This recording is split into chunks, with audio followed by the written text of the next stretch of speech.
Ah, Bihaya, my friend, how are you? How are you, my friend Bihaya? Ayan, I will go to your also to your channel. Ayan, Denny Sumandra is Geraldine Life niya. Geraldine Life. TV ba yun? Ayan, Kuya Boy. Parang patapos na rin sa yung balabalatong or pamunggo-munggo dyan. Kay Kabsat Lisa ay ako rin ay nakapaharang pa. Ayan. Geraldine Life Channel, ayon. Kala ko Geraldine Life TV. Ayan. Hindi mo palang ginawang Geraldine Life TV garod. Hello, hello. Meron din channel na hello, hello Kabsat Kabsat Geraldine o Dean. Dean. Maraming salamat, Pulod. Dito lang nakatambay habang may ginagawa yan. Kuya Boy, ayaw mo magdikit? Ayaw mong dikitan si Kabsat Lisa Vlogs from Europe yan. Europe, Kuya Boy. Ilocana rin yan.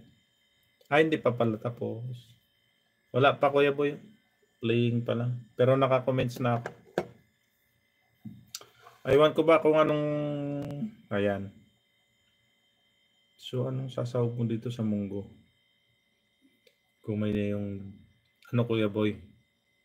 Gusto ko rin pa dyan isawag sa munggo. Bunga ng ampalaya o dahon. Mostly kasi ako, yan ang sinasawag ko. Tapos, bonus na lang yung talbos ng alokbati. Naku, sarap.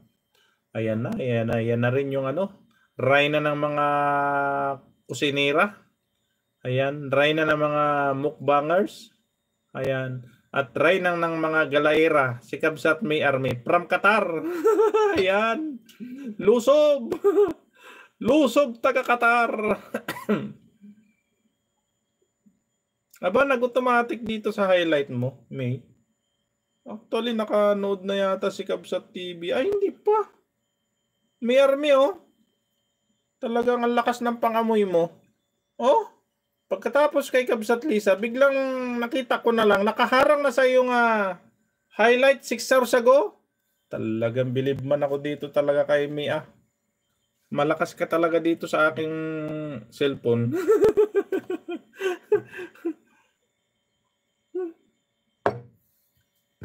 Automatic ba? Di ba?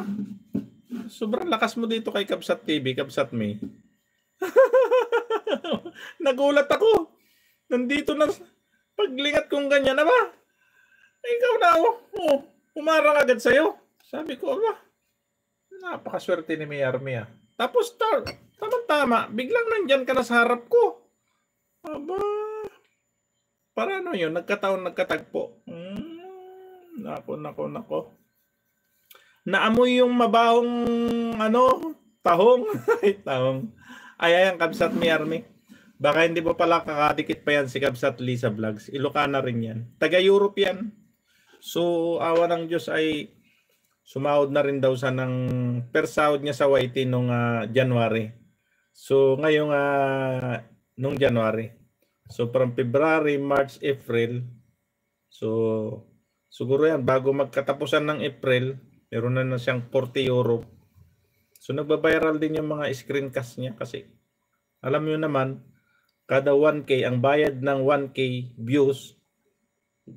May, magkano kwintada mo, May? Pasok ba doon yung tinatawag na 6 centimos dollar? 6 centavos? Or 0.06 centavos per 1,000 views? I-correct mo na lang ako. Ikaw, kung gusto mong dagdagan yung aking mathematically. Hindi ko alam yan. Kaya nga, ang hirap kuminta ng views sa screencast.